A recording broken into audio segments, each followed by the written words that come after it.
All right.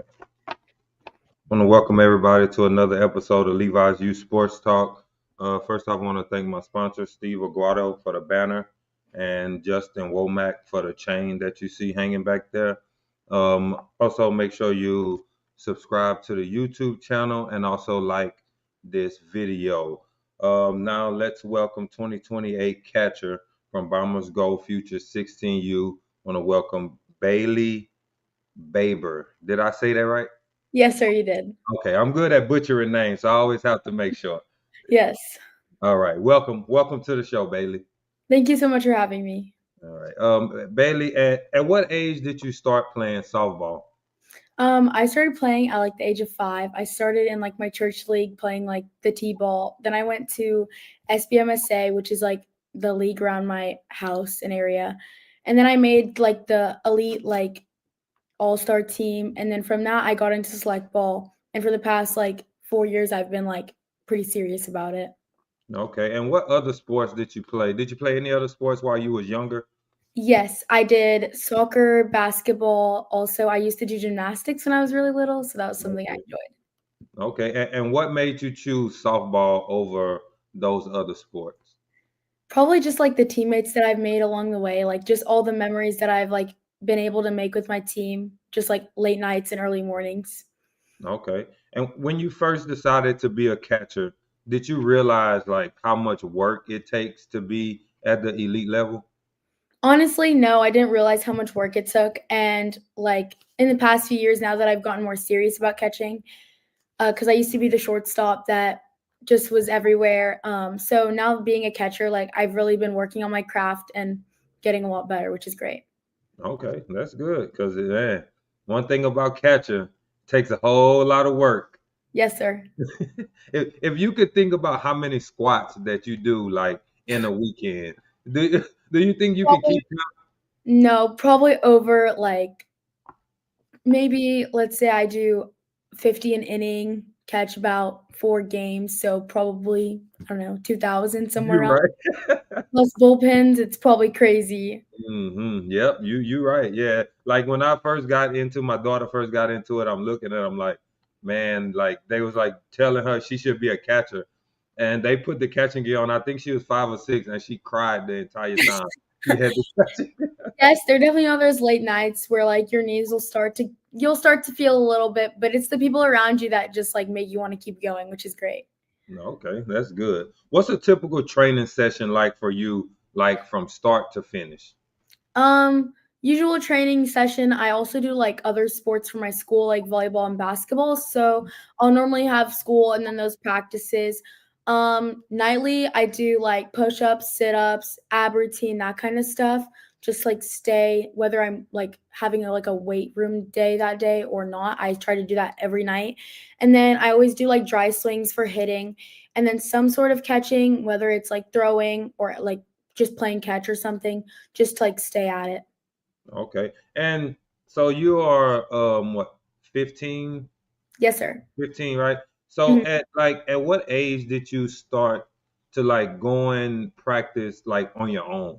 You know, like not somebody telling you, just you Mhm. going out and just practice on your own. I would probably say like first year, second year 12 to first year 14 was kind of the year that I really one started getting like really serious about being a catcher and two like focused more on like the mechanics and that kind of stuff and growing my mechanics. So Okay. that's just kind of like I would say second year 12 year, first year 14s.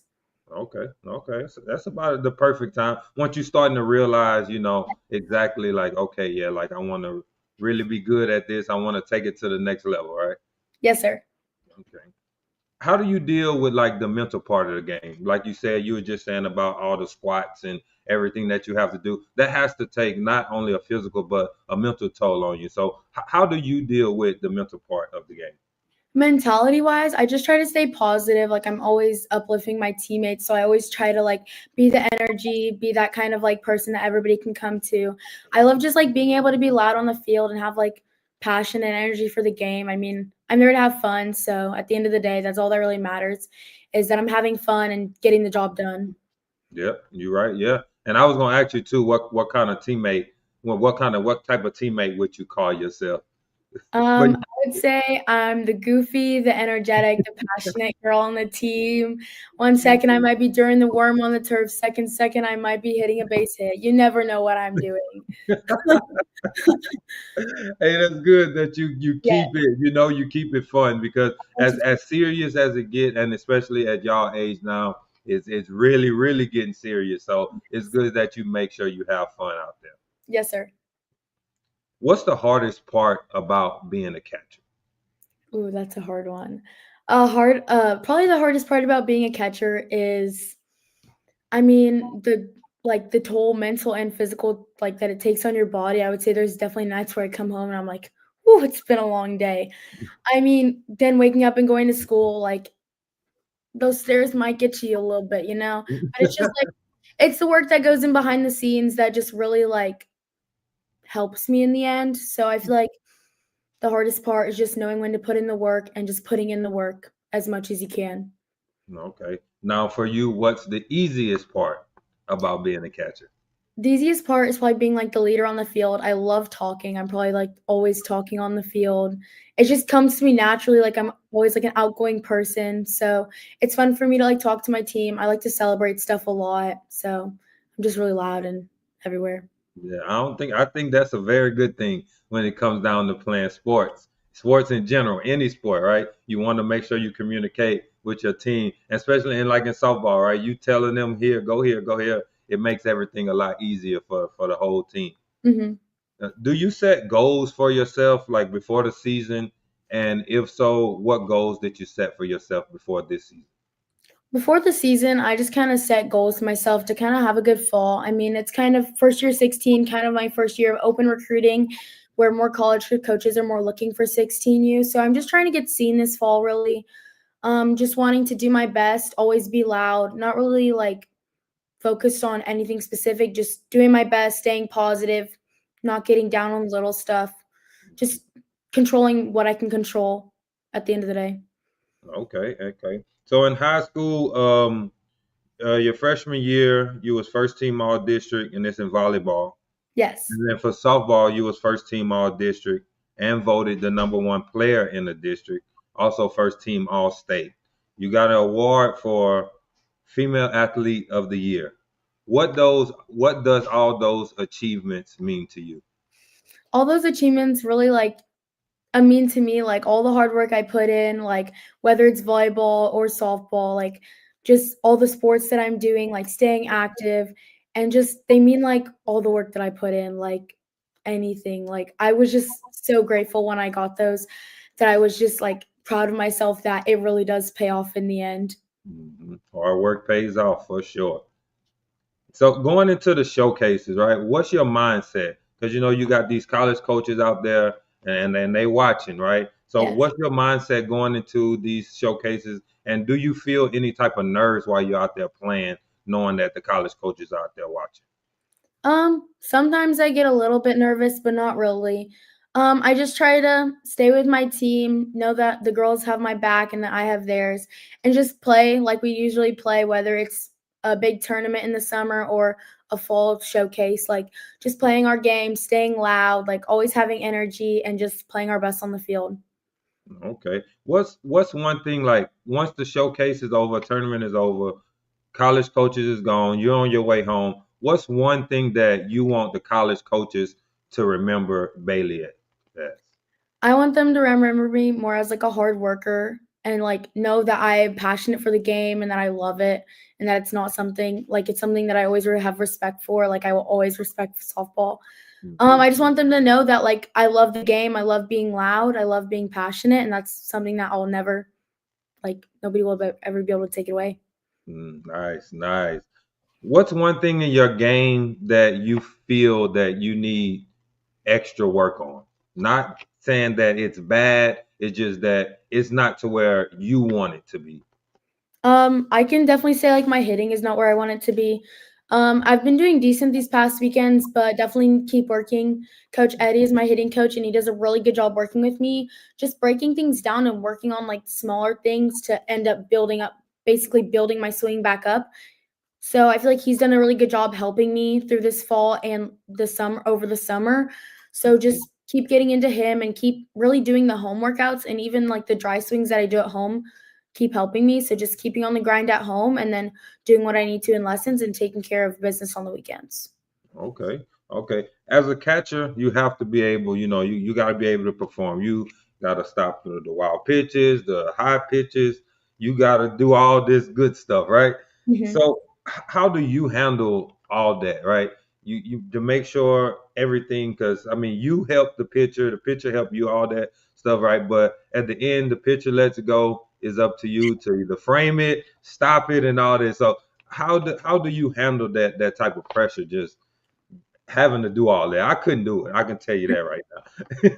I probably just trust my training, like, all the blocking and framing and, like, work that I put in, like, all, like, to the fundamentals to, like, fast feet and blocking, like, just all the work that I put in, receiving off a machine, that kinda stuff, so just trusting what I've put in and, like, knowing my pitchers and having, like, that nice relationship with them is something that, like, I'll always have.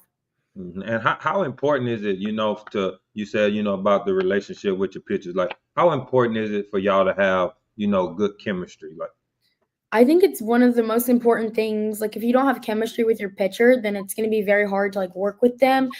And I mean, I know each and one of my pitchers, like, I know, like, their strengths, their weaknesses, and I love being able to help them out, like, if they missed a spot, like, being honest with them and just being like, "Hey, you missed a little bit here," like, just to make them a better version of themselves and them being able to open communicate with me saying, "Hey, this was a little off," or "Could you do this better?" Like, that kinda stuff, just to have an open conversation with them to get both of us better in the end.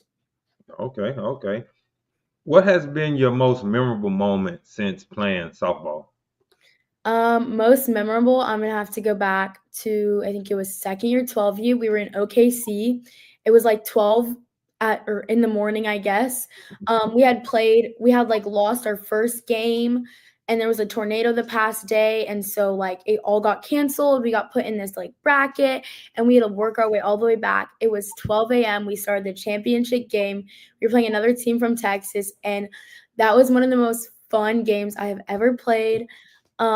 Just getting to win, like, a big tournament with my teammates, it was one of, like, the best memories. Okay, okay, nice. I don't know about the tornado stuff, but no. Yes, I know, it was so crazy. Yeah, I probably would have tried to get back to Texas at that Yes, sir. point. What type of leader would you call yourself? I'm a leader that's gonna shoot my shot straight. Like, I'm gonna tell you what you're doing wrong, but that's just coming from my heart because I want you to be the best person that you can be. Like, I'm never gonna like not care because I want like all my teammates in whatever sport I do to become the best version of who they want to become. So just really like uplifting my teammates through that and using my voice as like my main thing, my like driven attribute because I know that that's something that I have. Really just helping my teammates and making sure that like they also get help, but also it's feedback for me because it in the end makes me a better leader. So it just goes both ways. Yeah, yeah, right. If you could hit off of any pitcher, college or pro, who would you pick and why? I'm gonna have to go with Kat Osterman. I Oh, think okay. being a lefty, I think her off speed is deadly, and I would just love to like be able to hit off of her. I mean, Mm, honestly, like being able to work with her in the bullpen sometimes, like at academy practices, it's good to like see her work with the pitchers, and it's just like amazing of like what she can do. So I would love to be able to see that in the box. mm, yeah. You didn't, start, in the middle or down. You went to shoot, that's like one of the goats, right? Hey, but one thing if you can just foul it off, right? That's Yes. that's a big accomplishment. Yes. What's the difference in like pitchers? Like, is it easier to catch a pitcher that has like speed, or is it one easier or harder? Like, how is it for you for a pitcher with speed or a pitcher that moves the ball and spin it? Which one is easier for you to catch? I would say they're both equally hard to catch and equally easy to catch. I will say spin is a little bit harder because you never know how late or early it's gonna break, where speed, it's a little bit easier to read, I guess. Spin can be if it's super tight, like you'll never know how far out or in or up or down, it's gonna break. So just reading and knowing my pitcher, like catching them so many times, it's like like their spin rate and all that kind of stuff. You can help them with their spin rate and that kind of stuff. Like, oh, this rise ball wasn't at 12 o'clock spin, that kind of stuff.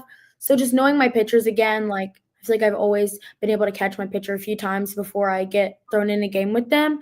So just having like that time spent in chemistry with them also comes into a big play. Okay, you said the spin. You said a 12 o'clock spin. Yes. Like going like straight up. Right, So like, okay. sometimes rise balls, like I'll see this or I'll try to Mhm. like move out of the way and catch it so I can like help them because they'll always ask me. So I love just being able to like be there for them and like help them if they need help. Okay, that was the first time I heard that analogy. That's a good one. That's a good one right there.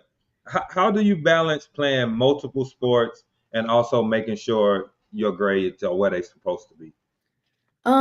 Yeah, so we are given like a study hall at school, like through my high school. So I try to do as much homework in there as possible.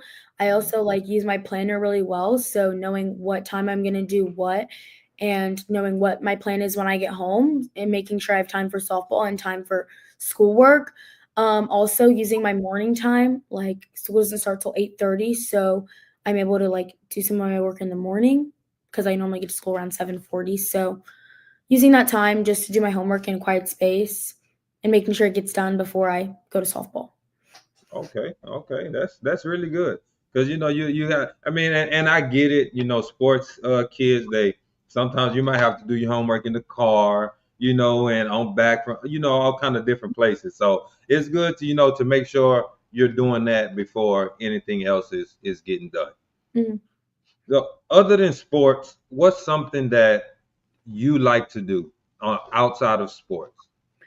Outside of sports, in school, I'm actually taking like some art classes. So I took like a studio art. I'm in a painting class right now, so we're working on rodeo art for the Houston Rodeo.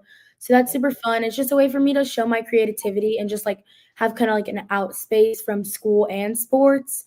Also, creative writing is another class I'm in, just like being able to express myself in words on paper, writing poems, writing about softball sometimes. Just kind of depends the mood. So, but just having that outlet from school and softball is just kind of just like a getaway for me. Okay, okay. What has been one of the funniest moments this season that from your team? Funniest moments, definitely one game we were at Travis the complex in College Station, and our other catcher on our team, Mia, actually like tripped around first base, and like she completely like fell on her face, and everybody started laughing. But then like she was like laughing, and so everybody started laughing with her, and it was funny because we were all like there, but we were just wanting to be there for her, and also like everybody's just laughing. It was just a fun moment for us. Okay, okay. What's one thing that you would like to tell your parents? You've been at it for a long time. They've been taking you to a whole lot of practices, tournaments, and all of that good stuff. So what's one thing that you would like to tell your parents? Probably just thank you for all the long car rides, waking up at 3 in the morning to drive somewhere or driving home late at night because I'm always either sleeping in the car doing homework and they're up driving. So like taking time out of their schedule and from like their jobs is like really nice of them because they wouldn't have to do this, but they know how passionate I am about softball. So them just like taking this time for me and just allowing me to do what I love. Right. That's really good.